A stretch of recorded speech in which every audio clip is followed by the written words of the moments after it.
Siapakah Dajjal? Dajjal ini lahir di Samirah dan dia diberi nama Samiri karena lahir di Samirah. Nah, kenapa disebut Samiri? Karena lahir di Samirah. Dia lahir 100 tahun sebelum Nabi Musa diutus. Dan Allah Subhanahu wa taala memberikan kelebihan kepadanya. Pertama, dia diberikan umur panjang. Ya, yang zur umru ila yaumissaah, ila akhir zaman. Ya, dia ditangguhkan ajalnya sampai akhir zaman. Yang kedua, dia memiliki kecerdasan di atas akal jenius rata-rata umat manusia. Jadi sejenius apapun umat manusia yang normal, dia 60 tahun di atasnya. Sehingga penemuan-penemuannya, kecanggihan berpikirnya, kedewasaannya jauh di atas manusia rata-rata manusia normal. Yang ketiga, dia memiliki kemampuan sihir yang luar biasa. Apapun sihir yang selama ini kita saksikan, tidak ada yang mampu mengalahkan sihir dia. Sehingga saking luar biasa sihir yang dia miliki, seolah-olah orang mengenalnya selevel dengan Tuhan. Karena apapun yang semestinya menjadi perbuatan Tuhan, Dajjal bisa melakukannya. Ini saking hebatnya sihir Dajjal. Nah, nasab kelahirannya adalah nasab yang aneh para Allah. Dia lahir dari termasuk Bani Israel. Bani Israel ini keturunan Nabi Yakub. Yakub itu gelarnya Israel. Keturunannya disebut Bani Israel. Dari Yehuda. Yehuda ini adalah anak laki-laki dari istri pertama Nabi Yakub alaihissalam. Nabi Yakub istrinya 4. Yang pertama bernama Ya'la. Dari Ya'la ini melahirkan 6 orang. Salah satunya bernama Yehuda dan Lewi. Lewi melahirkan Nabi Musa alaihissalam. Yehuda melahirkan bangsa yang kita kenal Yahudi. Salah satunya Yehuda ini melahirkan generasi yang pada akhirnya melahirkan Samiri. Ya. Kalau Rahil istri yang kedua, dan ini istri yang paling dicintai oleh Nabi Yakub, melahirkan 2 anak, Bunyamin dan Nabi Yusuf. Nabi Yusuf dan Bunyamin. Yang lainnya juga sama melahirkan 2 anak. Kahit dari Ya'la melahirkan 2 anak, Dam dan Naftali. Ya. Anak tertua dari Nabi Yakub dari istri pertama bernama Raubin. Nah, dari Yehuda inilah lahir Samiri. Nah, ayah dan ibunya, kakek dan nenek Samiri ini adalah para penyembah berhala. Karena Samirah saat itu terkenal penyembah berhala. Ayahnya ini lahir dari proses perzinahan adik dan kakak, incest. Adik dan kakak berzina, lahir ayahnya. Adik dan kakak berzina, lahir ibunya.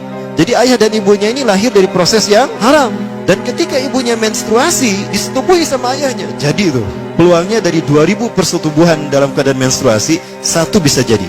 Karena menurut penelitian medis juga, bahwa darah kotor tidak menghalangi terjadinya fertilisasi, tidak menghalangi terjadinya reproduksi manusia. Jadi tetap pembuahan ovum oleh sperma bisa terjadi walaupun ada dalam medium darah kotor, menstruasi. Nah, ketika itulah hamil dan lahirlah Samiri. Rasulullah SAW menyebutkan dalam Musnad Imam Ahmad, ayah dan ibu Dajjal ini melewati perkawinannya selama 30 tahun tanpa melahirkan seorang anak pun. Dan di tahun ke-30 pernikahannya melahirkan Dajjal, melahirkan Samiri. Kelahirannya ini akan menjadi petaka bagi kedua orang tuanya. Dia adalah orang yang paling sedikit manfaatnya dan paling banyak keburukannya bagi manusia, terutama bagi kedua orang tuanya. Bahkan ketika dia lahir, alam semesta menolak kelahirannya. Dordar gelap, hujan badai, petir, itu terjadi di malam di mana Samiri dilahirkan. Seolah-olah alam menolak kehadirannya. Nah, sejak lahir sampai usia 5 tahun dia tidak netek sama ibunya. Kebayang, 5 tahun air susu ASI tidak ditetekkan. Itu yang menyebabkan terjadinya kanker payudara.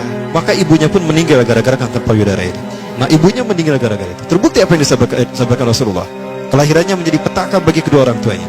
Begitu pula ayahnya, maka ayahnya menjadi single parent. Nah, kemudian di tahun yang kelima, sejak lahir sampai 5 tahun, kenapa dia tidak menetek pada ibunya? Karena kerjanya tidur melulu. Disebut mati, dia bernafas dan cuma berdetak. Disebut hidup, dia tidak bergerak. Antara hidup dan mati, la yamutu wa la yahya.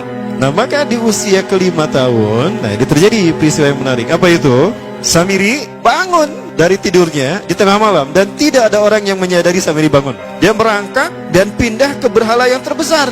Nah, dia pindah ke pangkuan berhala terbesar, tidur di sana. Dan ternyata ketika berada di berhala terbesar tadi, ya buang air kecil dan buang air besar. Besoknya itu adalah hari pemujaan kepada dewa-dewa mereka, bangsa Samirah. Apa yang terjadi? Ketika terjadi ritual pemujaan tadi, maka sang raja yang dipertuhankan oleh kaumnya mencium sesuatu yang tidak enak. Bapaknya Samiri ini adalah tokoh agama paganisnya. Pas dilihat, kaget sang raja. Ternyata itu pesing berasal dari pantatnya si Samiri yang ada di pangkuan berhala terbesar. Marah murka tuh sang raja. Itu anak kamu, kenapa ada di situ? Kurang ajar kamu, ya telah menghina Tuhan kita. Kenapa kamu pindahkan anak kamu ke situ? Oh tidak Tuhan, saya tidak memindahkannya. Bagaimana saya bisa menghina Tuhan saya? Lalu siapa yang memindahkannya? Kan dia lumpuh. Nah, sekali lagi, kehadirannya menjadi petaka bagi kedua orang tuanya. Akhirnya raja marah dan ayahnya dipenjara. Selama ayahnya tidak bisa